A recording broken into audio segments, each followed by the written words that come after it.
right. Good morning, North Carolina. So let's get this right. Let's get right into it. So watching things down in Florida, boy, if they have a hard time. Definitely in our prayers and thoughts because of what they're having to go through with. I mean, they got the one sheriff's office there that's wiped out 10,000 square feet and cars and everything else. Makes it hard to respond, but somehow they're finding a way because they are Florida strong. But looking at the governor in Florida, oh my goodness, can you imagine if we had a governor like that in North Carolina? When that stuff hit us, it was horrible. And yes, the governor got up there and gave his usual typical recorded type spin. Well, he may not have been, recording it at the time as far as it was live, but it was the same old with nothing new other than FEMA's coming to save the day. And they're doing X, Y, and Z, which we found out later, none of that was really going on. A lot of talk because they weren't even set ready to move. They waited for the storm, and then all of a sudden there was supposed to be all these boots on the ground, and there were no boots on the ground. And then people across the country wanted to turn it into a political situation. And they're talking, oh no, they're all there, they're getting all the help they need. People weren't even in North Carolina were talking like that.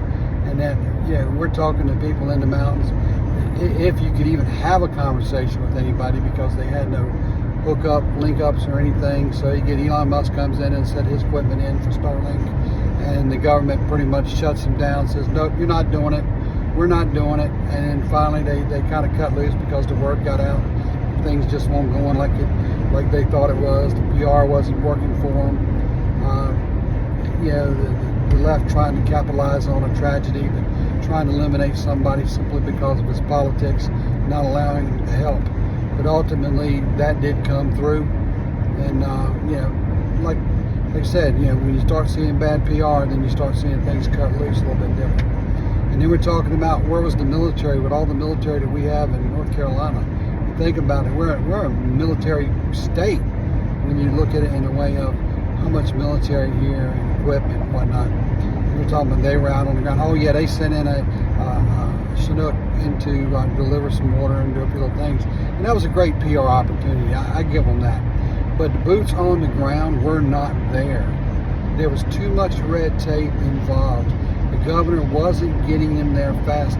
He wasn't doing what he needed to do. And that's sad because, this should never be political. But because you got a lieutenant governor in the thick of it, and he's got boots on the ground, doing everything that needs to be done, trying to get the attention of the state to get things rolling and moving, while the governor's office is sitting it out, trying to figure out what to do. Well, here's my suggestion to any governor, future governor.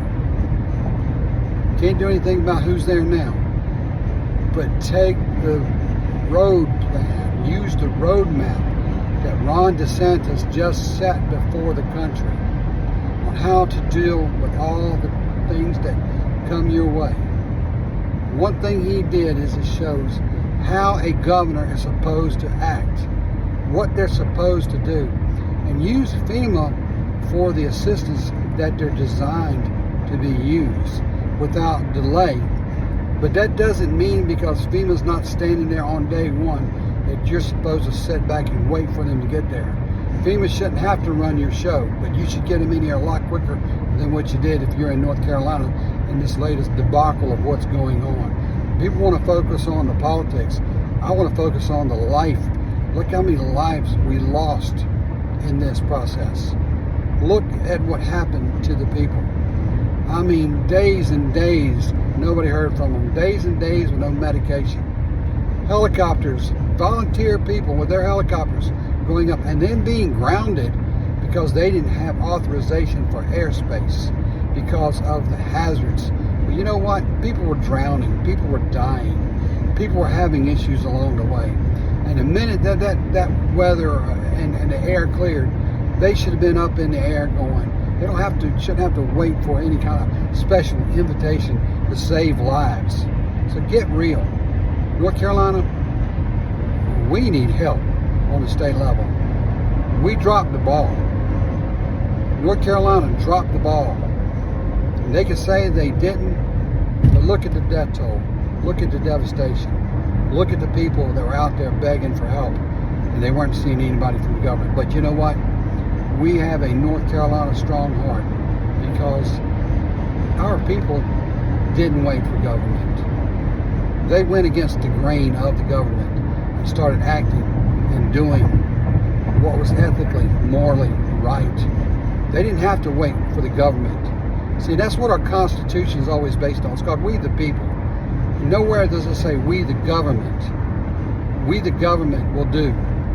We the government. No, we the people have to act accordingly and do the right thing at the right time for the right reasons.